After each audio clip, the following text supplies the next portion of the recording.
ഇതുപോലെ ഒരു നാറിയ മുഖ്യമന്ത്രി കേരളത്തിൽ ഇതുവരെ ഉണ്ടായിട്ടില്ല.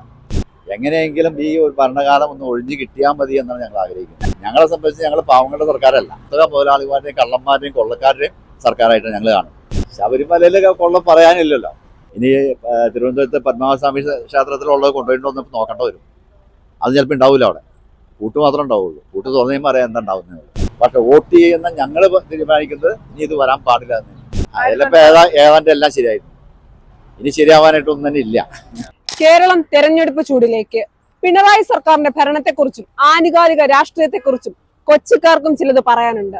പോകാം പൊതുജനങ്ങളുടെ അഭിപ്രായത്തിലേക്ക്. പിണറായി സർക്കാർ തികച്ചും പരാജയമാണ് ഇവിടെ നടക്കുന്നത്. കാരണം കുട്ടിയോഷിച്ച PR വർക്ക് മാത്രമല്ലാതെ ഒരു വികസന പ്രവർത്തനങ്ങളും നടക്കുന്നതായിട്ട് നമുക്ക് കാണുന്നില്ല. ഇപ്പോൾ ആരോഗ്യമേഖല തന്നെ എടുക്കുകയാണെങ്കിൽ അദ്ദേഹം ഇവിടെ കുട്ടിയുടെ ആരോഗ്യമേഖല ഭയങ്കര വിപുലീകരിച്ചുകൊണ്ട് ഭയങ്കര എല്ലാ മേഖലകളിലും അഭിവൃദ്ധിപ്പെടുക. അദ്ദേഹം തന്നെ സഖാവ് പിണറായി തന്നെ പോണത് അമേരിക്കയിൽ ചികിത്സയ്ക്കാൻ. അത് വ്യക്തമായ ഒരു സൂചന നൽകുന്നതാണ്. ഞാനൊരു സാധാരണ ഓട്ടോ ഡ്രൈവറാണ്. ഇവിടെ ഒരു ദിവസം ഈ എറണാകുളം സിറ്റിക്കകത്ത് സ്റ്റേഡിയത്തിൻ്റെ ഭാഗത്ത് കിടന്ന് ഞാൻ ഓടുന്നത്. ഈ മെട്രോൻ്റെ വർക്ക് കാരണം നമുക്കിവിടെ വണ്ടി ഓടിക്കാൻ പറ്റാത്ത, ബ്ലോക്ക് കാരണം വണ്ടി ഓടിക്കാൻ പറ്റാത്ത കണ്ടീഷനാണ്. നമുക്ക് കിട്ടുന്ന തുകകൾ നമുക്ക് മാർക്കറ്റിലേക്ക് കയറി കഴിഞ്ഞാൽ ഇന്നത്തെ നിലവാരം മാർക്കറ്റിലെ ഒരേ സാധനങ്ങൾ, മത്സ്യമാണെങ്കിലും മറ്റുള്ള സാധനങ്ങൾ പലചരക്കാണെങ്കിലും എന്ത് വാങ്ങിക്കാനാണെങ്കിലും നമുക്ക് ആ പണം കൊണ്ട് തികയുന്നില്ല. നമുക്കൊരു കടം വീട്ടാനോ മറ്റുള്ള ആവശ്യങ്ങൾക്ക് വരുമ്പോൾ നമുക്ക് കടം മേടിക്കേണ്ട ഒരു സന്ദർഭമാണ്. ഈ സന്ദർഭങ്ങളിലൊക്കെയാണ് നമ്മുടെ ഈ പിണറായി സർക്കാർ ഇന്നലത്തെ പുതിയൊരു വാഹനം മുഖ്യമന്ത്രിക്ക് വാങ്ങിയത്. 1.5 കോടി രൂപയാണ്. ഈ അടുത്ത കാലത്താണ് ഒരു വണ്ടി വാങ്ങിച്ചിട്ട് അത് മാറ്റിയിട്ടത്. പിന്നെയും നമുക്ക് ഈ സന്ദർഭത്തിൽ മേടിക്കുന്നത്. ഈ പെൻഷനും ശമ്പളവും എല്ലാം കടം മേടിച്ച് കൊടുക്കുന്ന ഒരു സർക്കാർ എന്തിനു വേണ്ടിയാണ് ഈ സമയത്ത് ഒരു 1.5 കോടി മുടക്കി ഒരു വാഹനം വാങ്ങിക്കേണ്ട കാര്യമുണ്ടോ? പൊതുജനങ്ങളുടെ ഒരു ആവശ്യത്തിനും പിണറായി കൂടെ നിന്നിട്ടില്ല എന്ന് തന്നെയാണ് എനിക്ക് പറയാനുള്ളത്. പിണറായി ഗവൺമെന്റ് പിന്നെ ആശാവർക്കർമാരുടെ കാര്യം തന്നെ എടുത്തിട്ടുണ്ടെങ്കിൽ അവരുടെ സാലറി കൂട്ടാനൊന്നും ഗവൺമെന്റിന് താല്പര്യമില്ല. സാധാരണക്കാരുടെ ധനസ്ഥിതി ഇംപ്രൂവ് ചെയ്യാനായിട്ട് അവർക്ക് യാതൊരു താല്പര്യമില്ല. ഇതുപോലെ ഒരു നാറിയ മുഖ്യമന്ത്രി കേരളത്തിൽ ഇതുവരെ ഉണ്ടായിട്ടില്ല. സർക്കാരിൻ്റെ ദൂർത്ത് ഞങ്ങളെപ്പോലുള്ള പാവപ്പെട്ട ജനങ്ങൾ അരി മേടിക്കാൻ ബുദ്ധിമുട്ടുമ്പോൾ സർക്കാർ കോടികൾ മുടക്കി വാഹനങ്ങൾ വാങ്ങുന്നു. അതുപോലെ തന്നെ സ്വർണ്ണക്കടത്ത് മുതലായ കള്ളക്കടത്തിൻ്റെ ഒരു രാജാവായിട്ട് മാറിയിരിക്കുകയാണ് പിണറായി സർക്കാർ. ഇതുപോലെ ഞങ്ങളെപ്പോലുള്ളവർ വെറുത്തിരിക്കുകയാണ്. എങ്ങനെയെങ്കിലും ഈ ഒരു ഭരണകാലം ഒന്ന് ഒഴിഞ്ഞു കിട്ടിയാൽ മതി എന്നാണ് ഞങ്ങൾ ആഗ്രഹിക്കുന്നത്. ഈ വികസനത്തിന്റെ കാഴ്ചപ്പാടിലാണ് കോൺഗ്രസ് എടുത്തിരിക്കുന്ന വികസനങ്ങൾ മാത്രമാണ് ഈ രാജ്യത്ത് നടത്തിയിരിക്കുന്നത്. ഉദാഹരണത്തിന് എറണാകുളത്തിന്റെ റവന്യൂ വരുമാനം കേരളത്തിലെ ഖജനാവിലേക്ക് കൊടുക്കുന്നുണ്ട്. പക്ഷേ ഈ കേരളത്തിന്റെ ധനകാര്യ വകുപ്പ് എറണാകുളം ജില്ലയ്ക്ക് വേണ്ട പ്രാതിനിധ്യം ഇതുവരെ കൊടുത്തിട്ടില്ല. ഉദാഹരണമാണ് KSRTC സ്റ്റാൻഡിംഗ്. എത്ര പ്രാവശ്യം TJ വിനോദ് MLA അടക്കമുള്ളവർ ഭരണ ബഡ്ജറ്റിൽ അവതരിപ്പിച്ചു. പക്ഷെ ഒരു പൈസ പോലും ഇപ്പൊ എന്നെ നിസ്സാരമായി കൊടുത്ത് നവീകരിക്കാനാണ് പറഞ്ഞത്. അതല്ല വേണ്ടത്. ഒരു KSRTC സ്റ്റാൻഡ് എന്ന് പറഞ്ഞു കഴിഞ്ഞാൽ അത്രയും മനോഹരമായ രീതിയിൽ അത് മൊത്തത്തിൽ മാറ്റി പുതിയൊരു KSRTC നവീകരിക്കുന്ന ആവശ്യമാണ് എറണാകുളം ജില്ലയ്ക്ക് വേണ്ടത്. പാവപ്പെട്ടവന്റെ സർക്കാരാണെന്നും പറഞ്ഞാണ് ഇവർ വന്നിരിക്കുന്നത്. പക്ഷേ ഈ സാഹചര്യത്തിൽ സർക്കാർ നമ്മളുടെ കൂടെ നിൽക്കുന്നതിന് പകരം അവനവൻ രാജാവാണെന്ന സ്റ്റൈലിൽ നടക്കുന്ന ഒരു കാലഘട്ടത്തിലേക്കാണ് മാറിയിരിക്കുന്നത്.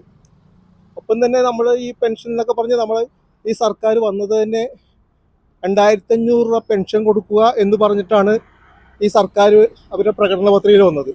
ഈ 2500 എന്ന് പറഞ്ഞത് 1600 ആക്കിയിട്ട് നമ്മൾ പറ്റിക്കുക. ഈ 4 വർഷം നമ്മൾ പറ്റിക്കുക ചെയ്തത്. 900 രൂപ നമുക്ക് തരാതെ ഇത്രയും നാൾ പറ്റിച്ച് 4 വർഷം പറ്റിക്കുക ചെയ്തത്. വീണ്ടും ഇപ്പൊ ഈ തെരഞ്ഞെടുപ്പ് വന്നപ്പോൾ, ഈ മുനിസിപ്പൽ തെരഞ്ഞെടുപ്പ് വന്നപ്പോഴത്തേക്ക് അവർ 2000 രൂപയ്ക്ക് 1600 2000 രൂപയ്ക്ക് ഇപ്പോഴും നമുക്ക് 500 രൂപ നമ്മളെ പറ്റിച്ചുകൊണ്ടിരിക്കുകയാണ്. ഇനി അടുത്ത സർക്കാർ വരുമ്പോൾ, അടുത്ത തെരഞ്ഞെടുപ്പ് വരുമ്പോഴേക്ക് ഈ 2500 എത്തുള്ളൂ. അതുപോലെയുള്ള ഒരു പറ്റിക്കൽ, നമ്മളെ പറ്റിക്കുക എന്നുള്ളതാണ് മെയിനായിട്ട് ഈ സർക്കാരിന്റെ പേര്. സാധാരണക്കാരനോട് ജീവിക്കാൻ പറ്റാത്തൊരു കണ്ടീഷൻ. സ്വന്തം ആവശ്യങ്ങൾക്ക് ഇപ്പൊ പുതിയതായിട്ട് ഞാൻ കഴിഞ്ഞ ദിവസം പേപ്പറിൽ വായിച്ചായിരുന്നു പുതിയ കാറ് വാങ്ങിച്ചതായിട്ട്. അപ്പോൾ സാധാരണ ജനങ്ങളുടെ ജീവിതം എങ്ങനെയാണോ എന്നൊരു വിഷയമേ അല്ല ഈ ഗവൺമെന്റിന്. സ്വന്തം താല്പര്യങ്ങൾക്ക് വേണ്ടി മാത്രം, അതായത് അവരുടെ അടിസ്ഥാന സൗകര്യങ്ങൾ കൂട്ടാനായിട്ടാണ് ഗവൺമെന്റിന് കൂടുതൽ താല്പര്യം. ജനങ്ങളുടെ അടിസ്ഥാന സൗകര്യങ്ങളെ കുറിച്ച് യാതൊരു കൺസേണും ഇല്ലാത്തൊരു ഗവൺമെന്റാണ് എന്നാണ് എൻ്റെ അഭിപ്രായം. ഞങ്ങളെ സംബന്ധിച്ച് ഞങ്ങൾ പാവങ്ങളുടെ സർക്കാരല്ല. ഞങ്ങൾക്ക് ഇതിപ്പോൾ പറയുമ്പോൾ ഞങ്ങളിത് കുത്തക മുതലാളിമാരുടെയും കള്ളന്മാരുടെയും കൊള്ളക്കാരുടെയും സർക്കാരായിട്ട് ഞങ്ങൾ കാണും. എന്തിനു ഭയപ്പെടുന്നത്? ഒരു ജനാധിപത്യ മുന്നണിയുടെ ഭാഗമായി ലീഡർഷിപ്പുള്ള ഒരു നേതാവ് ജനഹൃദയങ്ങളിലേക്ക് ഇറങ്ങി നടക്കണം. ഒരു സാധാരണക്കാരൻ്റെ തോളിൽ തട്ടി സംസാരിക്കാനുള്ള നെഞ്ചിരിപ്പ് അല്ലെങ്കിൽ സംസാരിക്കാനുള്ള ഒരു കപ്പാസിറ്റി ഉണ്ടായിരിക്കണം ഒരു നേതാവിന്. അതാണ് ലീഡർഷിപ്പ്. ശ്രീമാൻ നമ്മുടെ മുൻ മുഖ്യമന്ത്രി ഉമ്മൻചാണ്ടി ജനഹൃദയങ്ങളിലേക്കുള്ള നേതാവായിരുന്നു. കെ കരുണാകരൻ ജനഹൃദയങ്ങളുടെ നേതാവായിരുന്നു. കെ നായനാരി ജനഹൃദയങ്ങളുടെ നേതാവായിരുന്നു. അതേപോലുള്ള ഒരു കാഴ്ചപ്പാടൊന്നും ഇദ്ദേഹത്തിനില്ല. ഏകാധിപത്യ രീതിയിൽ മാത്രം നിന്നുകൊണ്ട് ഞാനാണ് ഈ കിരീടം ചെങ്കോലും എന്നുള്ള ധാർഷ്ട്യമായ രീതിയിലുള്ള ഒരു സമീപനമായിട്ടാണ് അദ്ദേഹം പോകുന്നത്. ഒരിക്കലും ശാശ്വതമായ സംസ്കാരത്തിന്റെ രീതിയല്ല. ഈ കേരളത്തിനെ സംബന്ധിച്ചിടത്തോളം എല്ലാവരും തോളോട് തോൾ ചേർന്നുകൊണ്ട് നാനാജാതി മതസ്ഥർ തിങ്ങിപ്പാർക്കുന്ന ഈ സംസ്ഥാനത്ത് മതേതരം കാത്തു സൂക്ഷിക്കുവാനുള്ള ആർജവമുള്ള സമീപനങ്ങളുമായാണ് മുന്നോട്ട് പോകുന്നത്. അതുപോലെ തന്നെ ഒരേ തെരഞ്ഞെടുപ്പ് വരുമ്പോഴത്തേക്കും ഒരു പെൺ കേസ് എടുത്തിട്ടാണ് ഇവർ തെരഞ്ഞെടുപ്പ് നേടുന്നത്. വികസനം എന്നുള്ളത് ഇവർക്കില്ല, അറിയാൻ പാടില്ല ഇവർക്ക്. ഇവർ ഒരേ PR വർക്ക് ചെയ്തിട്ട് നമ്മളെ പറ്റിക്കുക എന്നുള്ളൊരു ഇത് മാത്രമേ ഉള്ളൂ. കൂടുതൽ എനിക്ക് ഇതിനെപ്പറ്റി പറയാം. സർക്കാർ എന്നൊക്കെ തീർത്തും പരാജയം തന്നെയാണ്. ജനങ്ങളുടെ അടിസ്ഥാന സൗകര്യത്തിലോ, അതായത് 10 വർഷം മുമ്പ് ജനങ്ങൾ എങ്ങനെയായിരുന്നോ അതിനെക്കാട്ടും കുറച്ചും കൂടെ താഴെയാണ് ജനങ്ങളുടെ ഒരു അവസ്ഥ എന്നാണ് എനിക്ക് തോന്നുന്നത്. അടിസ്ഥാന സൗകര്യമായാലും പ്രളയം വന്നു, കോവിഡ് വന്നു, അതിനുശേഷം ആളുകൾക്കുണ്ടായ ഒരു ബുദ്ധിമുട്ടിൽ നിന്ന് ആളുകൾക്ക് ഇപ്പോഴും കരകയറാൻ പറ്റാത്തൊരവസ്ഥയാണെന്നാണ് എനിക്ക് തോന്നിയിട്ടുള്ളത്. അതിപ്പോ മത്സരിക്കാനും ചെയ്യാനും നടക്കുന്നവരെ അവർ പറയും ഞങ്ങൾ ജയിക്കുമെന്ന് പറയും. പക്ഷെ വോട്ട് ചെയ്യുന്ന ഞങ്ങൾ തീരുമാനിക്കുന്നത് ഇനി ഇത് വരാൻ പാടില്ല എന്ന്. അതിലിപ്പോ ഏതാണ്ട് എല്ലാം ശരിയായിരുന്നു. ഇനി ശരിയാവാനായിട്ടൊന്നും തന്നെ ഇല്ല. ശബരിമല അയ്യപ്പ നമ്മളെ ശബരിമലയുടെ വിഗ്രഹവുമായി ബന്ധപ്പെട്ടുകൊണ്ട് സ്വർണം പൂശി എടുക്ക് അത് കോട്ടിങ് കുറഞ്ഞ് ചെമ്പുതകടായി മാറ്റി ഇരിക്കുന്ന ഒരവസ്ഥയിലേക്ക് വന്നത്. ആ വിഗ്രഹം ബാംഗ്ലൂർ ലോബികളുടെ മുമ്പിൽ കൊണ്ടുപോയി കാഴ്ചവെച്ച് അവിടുത്തെ വ്യവസായികൾക്ക് വേണ്ടി പ്രതിഷ്ഠിച്ചുകൊണ്ട് അവന് ശമ്പളം കൈപ്പറ്റുന്ന രീതിയിലുള്ള സമീപനമായിട്ടാണ് ഇവർ പോയിക്കൊണ്ടത്. ഒരിക്കലും വിശ്വാസത്തെ അപകീർത്തിപ്പെടുത്തുന്ന രീതിയിൽ ഒരിക്കലും ഈ ദേവസ്വം ബോർഡ് ഒരിക്കലും മാറാൻ പാടില്ല. അതുപോലെ തന്നെ വിശ്വാസത്തിന്റെ രീതിയിൽ പോയിക്കോളും. ഒരിക്കലും അതിലേക്ക് കൈയെടുത്താൻ പാടില്ല. അതിലെ വസ്തുക്കൾ അപഹരിക്കപ്പെടാൻ പാടില്ല. ഇവർ ഉദ്ദേശിക്കുന്ന ഇവരുടെ പ്രസ്ഥാനം പാർട്ടിയാണ് ഇവർ വളർത്തുന്നത്, അല്ലാണ്ട് നാട് വളർത്താനായിട്ട് ഇവർ ഒരിക്കലും തിരിഞ്ഞിറങ്ങിയിട്ടില്ല. അയ്യപ്പന്റെ സ്വർണം കട്ട കേസാണിത്. അത് മറച്ചു വെക്കുക എന്നുള്ളതാണ്. ഈ അയ്യപ്പൻ എന്ന് പറയുന്നത് എല്ലാ മനുഷ്യരും ഏത് ജാതിക്കാരും അവിടെ പോകുന്നൊരു സ്ഥലമാണ് ശബരിമല. അവിടുത്തെ ഇതൊക്കെ അതിന് അവർ കട്ടുകൊണ്ട് പോകുകയെന്ന് പറഞ്ഞെങ്കിൽ ഈ സർക്കാരിന്റെ കൊള്ളത്തരം എന്തോരം ഉണ്ടെന്ന് നമുക്ക് മനസ്സിലാക്കാവുന്നേ ഉള്ളൂ. കൂടുതൽ നമുക്കതിനെ പറ്റി പറയേണ്ട കാര്യമില്ല. സാധാരണ ഒരു ചോറ് തിന്നുന്ന ഒരു മനുഷ്യന് ഇതിനെപ്പറ്റി എല്ലാം ഈ സർക്കാർ ചെയ്യുന്നതിനെ എല്ലാം പറ്റി നമുക്കറിയാം.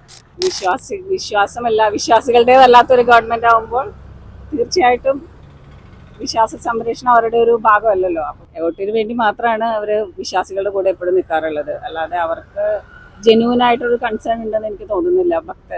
വിശ്വാസികളോടും ബാക്കി ജനങ്ങളുടേതായിട്ടുള്ള സംസ്കാര ട്രഡീഷനോടും ഒരു കൺസേൺ ഉള്ള ആൾക്കാരായിട്ട് എനിക്ക് തോന്നിയിട്ടില്ല.